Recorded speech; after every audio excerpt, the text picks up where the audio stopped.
অনেকেই আমাকে বলে, ভাই আমরা অনেক চ্যানেল সাবস্ক্রাইব করে রেখেছি, কিন্তু সেই চ্যানেলে কোনো ভিডিও আপলোড করার পর আমরা কেন নোটিফিকেশন পাই না।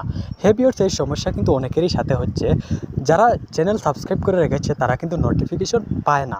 তো তার মূল কারণ হচ্ছে আজকে এই ভিডিওর মাধ্যমে আপনাদেরকে A to Z দেখিয়ে দেবো।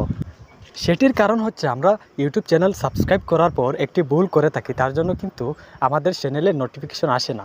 তার জন্য আমরা কী করব, দেখুন এখান থেকে সরাসরি আমি কী করব, সাবস্ক্রাইবের উপরে ক্লিক করব।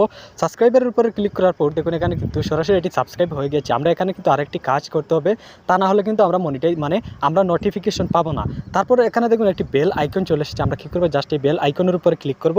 করার পর আপনাদের সামনে কিন্তু এরকম একটি ইন্টারফেস চলে আসবে। দেখুন এখানে কিন্তু 3টি বেল আপনারা দেখতে পাচ্ছেন। আপনারা কী করবেন, এখান থেকে সরাসরি উপরে দেখুন অল অপশনটি রয়েছে। আমরা কি করব, জাস্ট এখান থেকে অল অপশনটির উপরে একবার ক্লিক করে দেব। যখন আমরা অল অপশনটির উপরে ক্লিক করব, দেখুন এখানে কিন্তু এটি অল অপশনটি চলে এসেছে। এখন যদি আমাদের এই চ্যানেলে কোনো ভিডিও আপলোড করা হয়, তাহলে কিন্তু আমরা সাথে সাথে নোটিফিকেশন পেয়ে যাব। তাই আমরা যে কোনো চ্যানেল সাবস্ক্রাইব করার পর এখান থেকে কিন্তু অল নোটিফিকেশনটি সিলেক্ট করে রাখবো। যদি আমরা অল নোটিফিকেশন সিলেক্ট করে রাখি, তাহলে ভিডিও আপলোড করার সাথে সাথেই কিন্তু সবার আগে আমাদের ফোনে চলে আসবে। তো আশা করি ভিডিওটি বুঝতে পেরেছেন। ভালো লাগলে অবশ্যই একটি লাইক দেবেন। অসংখ্য ধন্যবাদ সবাই।